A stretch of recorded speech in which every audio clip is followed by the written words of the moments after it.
Bonjour, mbote na basi nyonso ya Congo. Tantine Bita aye, abengi bamama nyonso ya Inongo, ya Uwele, bamama nyonso ya Lufutoto, bamama ya Kimbangu, ya Selemba upe ya Makala, tobosani te bamama na biso nyonso ya diaspora. Tantine Bita alobi ntango na biso ya masolo ekoki. Bamama poko s'installer confortablement. Bozwa bakiti, bibonga, bakiti ya jardin, bovanda po ntango na biso ya kokolisa mayele ekoki. Bamama, ezalaka esengo mingi mpona nga koya kopartage na bino expérience ya vie ya ngai kaka te, me ya bato mosusu oyo tokutanaka na bango, oyo tosololaka na bango, oyo bainspiraka biso, oyo bapesaka biso mayele koleka oyo tozali na yango. Bamama congolaise, oh, toza bamama moko très spécial. Bamama congolaise, kobota mwana eza lipamboli, kokolisa mwana eza pe lipamboli, kopesa ye pe avenir oyo kosalaka lobi ata yo ozali te, akoka kosepanouir, akoka kovivre, akoka kozala na esengo, eza pe lipamboli. Biso généralement en tout cas tokoma kosuka na deuxième niveau, c'est-à-dire que oboti mwana okolisi ye mwa mokie, les restes otiki ye ako se débrouiller. Bamama congolaise, totalaka ba reportage, totambolaka na babalabala, tozomona bana mikie ya 10 ans, bamisusu kutu 8 ans, azokende koteka. Est-ce que place ya mwana wana eza na commerce, tout place ya mwana wana eza na bétude? Bamama congolaise, réfléchissons un peu. Ndenge nini mwana oyo asengeli kokende koyekola ndenge bakomaka kombo na ye, ndenge bakontaka, ndenge bakonstruisaka une idée logique. Hein? Na école, aza koteka na balabala, aux heures oyo bana mosusu bake na classe. Bamama congolaise, avoir des enfants c'est bien, mais kopesa bango cadre de vie oyo ekoki kopermettre bango bako s'épanouir, c'est-à-dire kopesi ye ndako oyo ezali kobomba mutu na ye to nzoto na ye na butu, eza malamu. Mais kopermettre ye pe a réfléchir, akoma mutu po na ye moko pe po na société, nakanisi eza malamu pe koleka. Maman, nalingi na yeba un peu. Peut-être que je peux me tromper parce que je n'ai pas le monopole de l'intelligence ni de la sagesse. Mais maman nalingi to ko se poser un peu une question. Po yangonde eza sujet na biso ya lelo. Maman, bana oyo ya bakulu na tozomonaka na balabala. Maman na bango baza wapi? Eza question to sengeli to ko se poser. Pour que tozonga na ba dérive wana te. Maman, soki o continuaka kosala eloko tout le temps et que oza ko s'attendre na ba résultats différents, c'est que oza liboma. Ezana écrivain moko akoma yango. Alobi oza fou soki osalaka eloko moko. Obandelaka kaka yango. Mais oza ko s'attendre na ba résultats différents, c'est que oza fou. Na kanabiso, c'est que nous sommes de folles. Ba maman congolaise. Totika ki bana na biso libanda. L'église, à une époque, les années 1998, 2000, début 2000 en tout cas, baebisa ki biso ke bana na biso baza bandoki, baleki na biso baza bandoki, totie bango libanda. C'est vrai. Bana wana bakendaki, vivre comme comme des gens sans loi ni foi. Bakoli kaka po baza na pema akolokota mwa manga quelque part allié alokoti mwa bitabe na wenze allié eloko moko ya salité quelque part alokoti allié bakoli ndengwana, tout en sachant que biso ba maman na bango tozali, tout en sachant que biso ba tata mwasi na bango tozali, tout en sachant que biso ba maman l'équipe ba ya na bango tozali. On a laissé ces enfants là dehors. To abandonné ki bango sans état d'âme.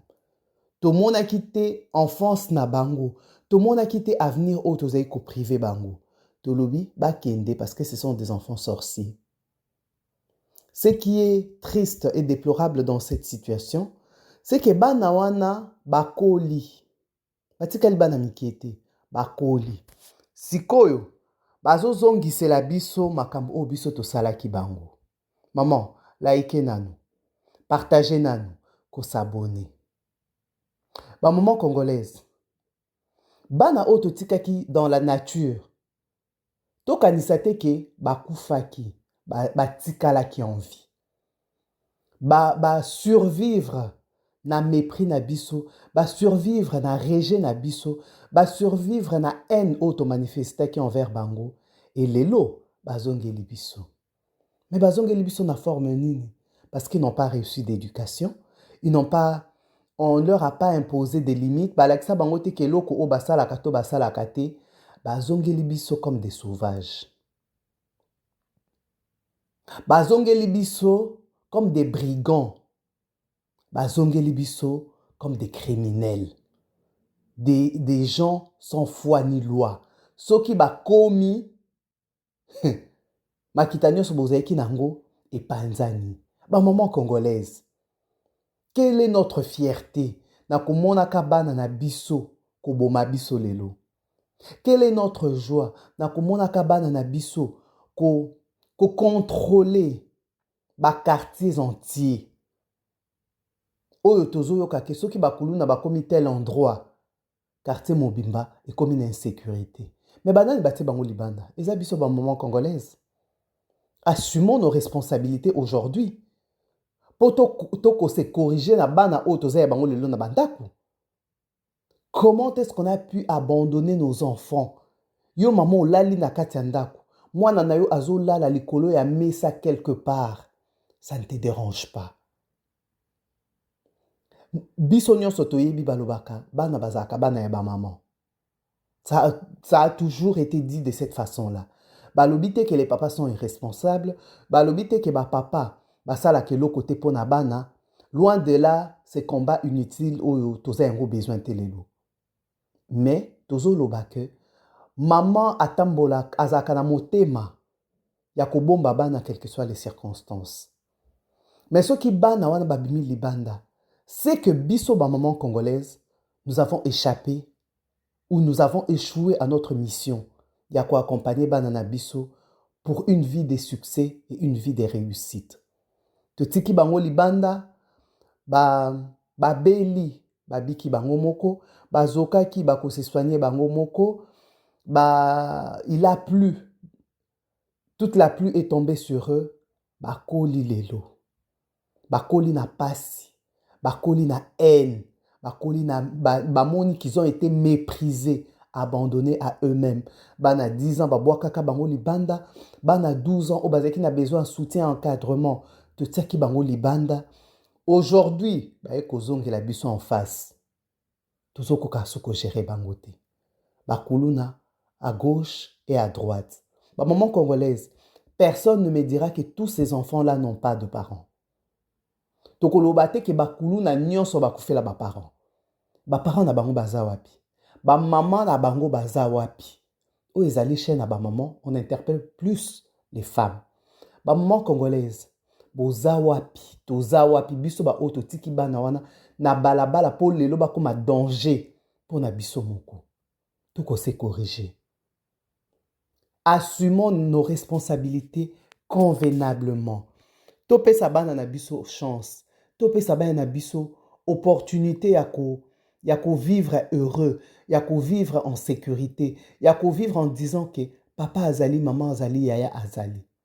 Biso to tikaki bango, to boakaki bango.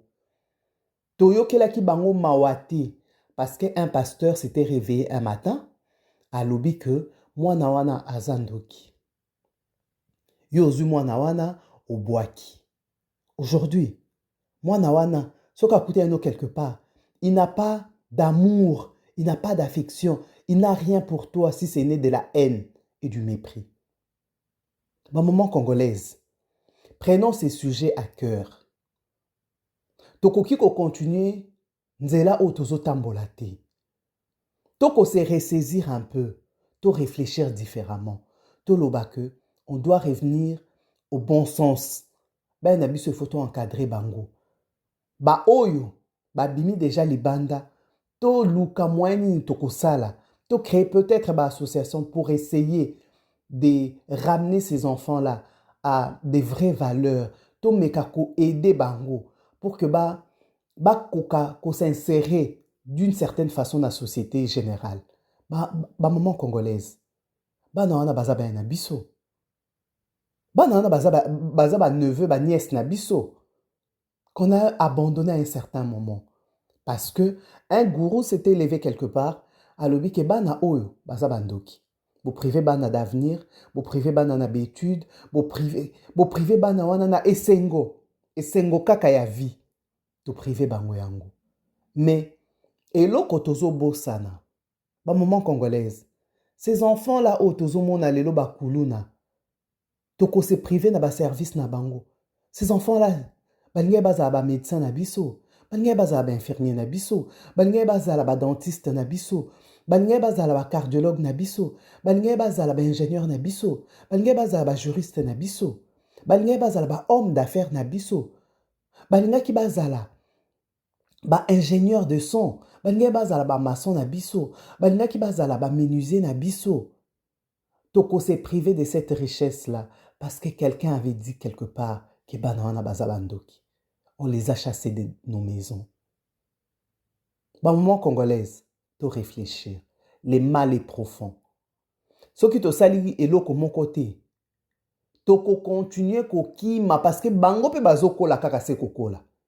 Tango to bengana ki bango, to mona ki comme si c'était rien. Ah, moi na wana l'église va yebisa inga kazandoki, to tie bango libanda. Et dans beaucoup de familles, to tie ki bana wana libanda. Et aujourd'hui, tout le monde a résultat en face na biso. Baza susu bana wana mikiete oto kokaye ko bengana. Lelo ba komi ba gaillard, ba costaud, o ba vivre dans la douleur. Ils étaient dans la jungle, il fallait ba survivre. Lelo bazongeli biso mikolo. Tozo koka. Si tu as un quartier mususu, tozo kima, 18h ndenge koki, 19h moyena zonga sunda côté. Banana baza bana banani. Eza bana biso ba maman congolaise. Ce ne sont pas des étrangers. Eza bana o biso to boti.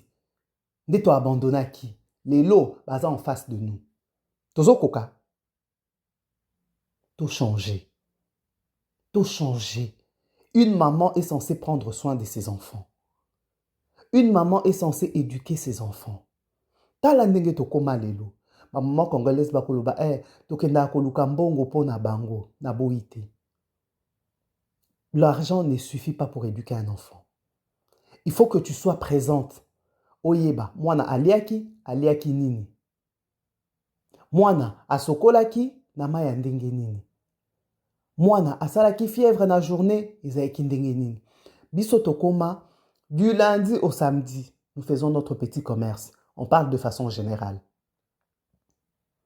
Du lundi au vendredi, au samedi, nous faisons notre petit commerce. Tokendaka tongo, tozongaka butu.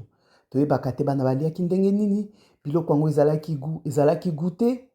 Un moment congolaise. C'est vrai que pasi ezali, mais tobo sanate que nous avons aussi la responsabilité d'éduquer nos enfants. Toza la consciente nango. Okobima bando bima kitongo tango kozonga na butu, bana esi balalaki. Okoti na chambre tali, kasi bana balali. Mais tu ne sais pas comment s'est passée leur journée. Oyebite. Et ça ne te dérange pas. Que ça soit na Congo, que ça soit ba maman au baza à l'étranger. Maman bima à 4 heures ake musala. Akoya kozonga, bana baza na école. Abimi ake kosala deuxième boulot. Tango akoya kozonga, bana ba sokoli déjà bazolala. Namona bango balali. À quel moment est-ce que tu as pris le temps d'éduquer tes enfants? Bana bazako se droguer. Bana na biso ya basi bazokoma bana mibali. Société est commis déformée. Pourquoi? Parce que nous les mamans nous n'assumons pas nos responsabilités. Maman koma colocataire na bana nae. Bavanda kanda kumoko me bayebani lisusu te. Bana bazokola ndako moko na maman, mais bana bazangi éducation parce que la maman est tout le temps partie. Du lundi au vendredi, ba o basalaka abimaki banda tongo akozonga pokwa na ba embouteillage. Tu vois pas les enfants. Samedi, aza ya musique, aza ya ba rendez-vous, aza ya ba makambo belé oyo ko ça dans la semaine te. Et les dimanches, boki église. Bato bavanda na Kingasani bakenda osambela na Ozone. Bato o bavandaka na Matonge bakenda kosambela na UPEN. Na ba embouteillage, tant que bokoya kozonga boza fatigué. Les enfants sont livrés à eux-mêmes. Ba maman congolaise. Pour réfléchir ça kate. Ba ko kona biso bazaiki boeta. Recherche à mbongo o toza nango lelo.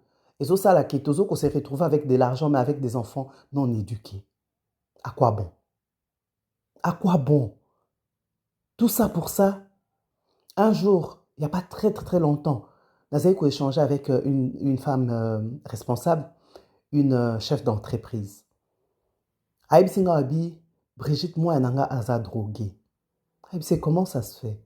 Aïb Singa Abi, na yébité, tu vois comme je suis tout le temps parti. Tant on a zo talambon au moins si on a zanango. Et nazo mona à côté, sa fille maintenant a suivi par des psychiatres sans être vraiment malade. Nalobi, c'est vrai, weleli mbongo. Mais mwana, mbongo kaka oyo kende kuluka. Et BBC, qu'est-ce qu'on a gagné? Toute sa vie na balance. Toko mona ki ba makamsusu o tozo luka à outrance. Tant mususu ekoki pe ko détruire ba vie abana na biso. Ba maman congolaise, réfléchissons. Réfléchissons. Bana na biso bazo lela, ba na biso bazo souffrir. Nous sommes présentes. Toko fita, mais ba na biso bazo souffrir. Ba o ba kufela ba parents ba kolela. A toza sona ba parents. Maintenant ba o ba za ba parents bazo souffrir. Pourquoi? Les parents n'assument plus leurs responsabilités. Les mamans sont tout le temps partis. Akende matanga na gauche, akende matanga na droite, akende feti na gauche, akende musique na droite.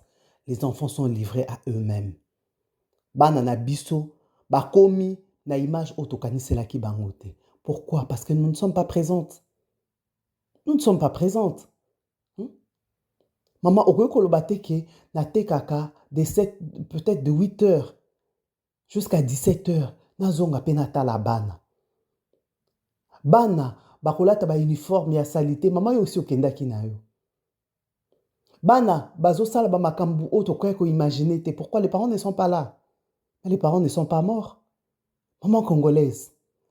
Sujet oyo, il fait réfléchir bisonyos. Bana na biso faut baza ba trésor na biso. Baleki na biso o baza sous notre responsabilité. Faut to ko s'occuper na bango convenablement. La nourriture ne suffit pas pour éduquer un enfant. Kolia ekokite. Soki kolia ekokaki, mele na bamboka oyo eza développé, mele ba na bango ba baby te. Mais bana mingi ba baby pourquoi? Les parents sont absents. To monaka na ba mikili mususu. Papa kenda musana tongo azonga kapokwa. Ako combler absence wana na ba vacances. Vacances c'est combien de temps? C'est 1 mois. Oko rattraper 11 mois te en 1 mois.